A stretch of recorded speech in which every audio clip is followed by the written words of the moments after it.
Hello, everybody. Welcome back to the channel. I am the Inconsequential Runner, and something I want to share with you today is some analysis I've done in terms of understanding how much sleep I need for the training that I undertake. Now, by sharing this, because you need to customize the amount of sleep that you need for your training, by sharing my methodology, the methodology is probably a word that's overplaying it a little bit, but by sharing my method, if you have access to the same data, you'll be able to work that out for yourself. So here we go. What you see here is you see a chart, and basically I've got a Garmin. So hopefully you've got something similar that will record two things. One is your body battery rating. So Garmin gives you a body battery rating between 0, and I've never had it that low, maybe about 5, up to 100. So 100 basically means you're fully charged, your body's in a great position to do training. And that body battery rating I took every morning when I woke up, and I correlated that with the amount of sleep I had. Now, obviously, I'm training at different levels, different days. There's a whole lot of variables involved. But what I've done is basically cut through all that and gone, what is the correlation over time with all the training I've done?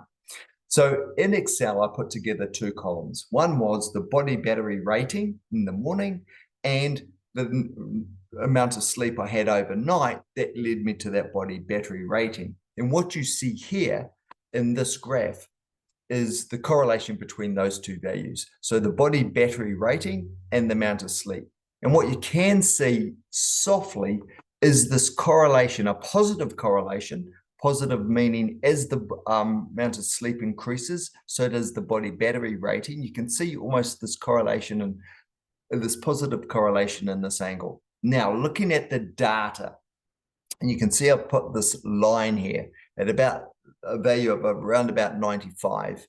So I want something more than 95 to wake up in the morning. 100 is great in the preference, but if I can get 95, then that's pretty good too. So what that's telling me, bare minimum, I'm going to be looking at 7 hours sleep. Anything less than 7 hours sleep, I end up in this sort of zone, right? A body battery rating that's less than. Well, I mean, we've got one example of less than 7 hours, getting up to around about 98 or 97. There's the data point there. Another one 90, but you've got a fair smattering between 6 and 7 hours sitting in this sort of area. But what this is telling me, if I want 95 or more, I've got to get at least 7 hours sleep. Now, quick caveat to that. If my body battery rating, I've noticed by looking at the data over subsequent days, is 100 on one day, then I don't need so much sleep for it to be 100 again on the next day. But if it's 80 on one morning, then I'm going to need more sleep to get it back to 100. So some of these ratings are a little bit inflated because of maybe I had 100 rating the day before. And conversely, if I had 8 hours sleep at 100 to get to 100, if I'm on 80 and I get 8 hours sleep, I end up with 80. So that doesn't mean 8 hours sleep is great. It only means 8 hours sleep is great if I had 100. So if we start to then go, well, okay, what's the midpoint? When we look at the hundreds across the top here, your midpoint you're looking at by and large is just over 8 hours.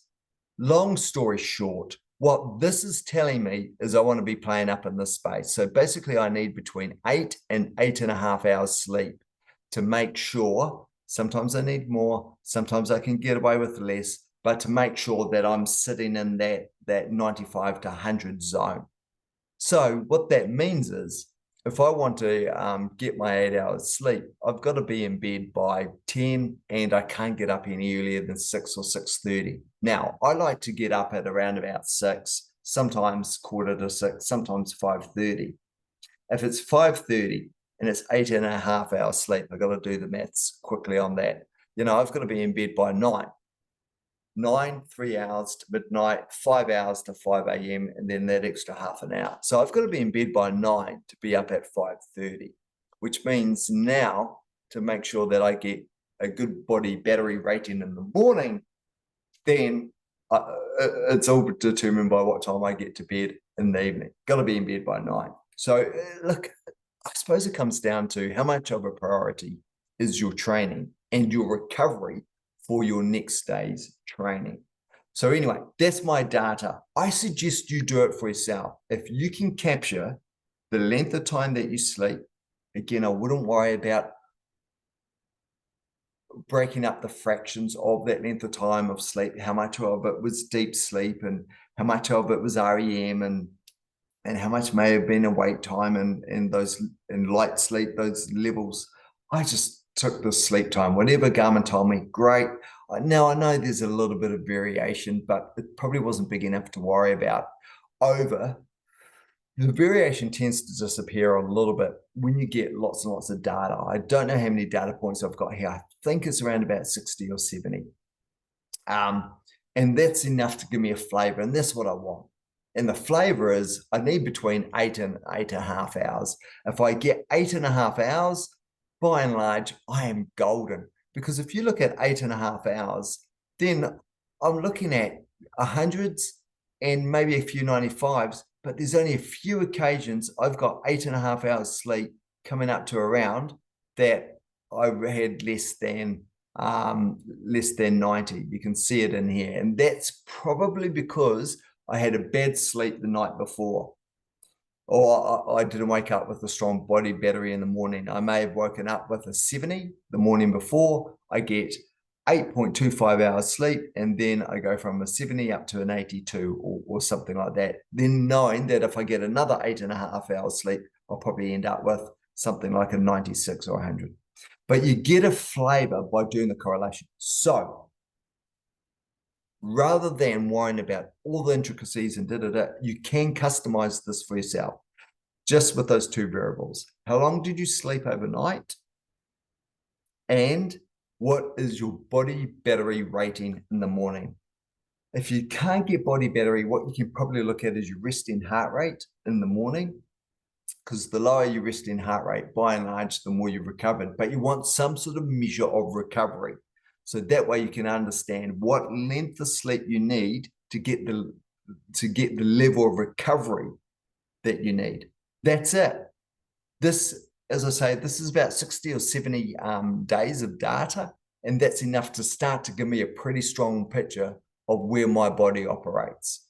So I can get away with 7.5 hours sleep if I had a good sleep the night before. But as you see, between 7 and 7.5 hours, it's the spread is actually probably more than 50% chance that it'll be less than 95, and I want 95. But once I start to get over to 8.5 hours sleep, you can see the number of occasions that I end up with less than 95 body battery in the morning really starts to drop away. Between 9.5 and 9, only once you can see here, and that was still a value of 88, and that was the lowest value of body battery in the morning between 8.5 and 9 hours of sleep. That's it. And if I get more than 9 hours of sleep, guaranteed. But what I find personally, if I sleep longer than 9 hours, especially if it's close to 10, and I haven't got that data on this, you can see the highest or the most I've slept is 9.38 hours. So whatever that is, wow, 4 by 6, so that'd be about 9 hours, 22 minutes. If I sleep 10 hours, I wake up groggy. So I don't want that too. That's it. You can draw your own conclusions about what sleep you need, because when people say you need between 7 and 9 hours sleep, that's a huge window. So what is it that you need for the training that you're doing? And this is a great way to find that out. Okay, so get those two variables by day, make sure they're lined up. So how many, the length of time that you slept, and your measure of recovery in the morning. For me on Garmin, it's body battery.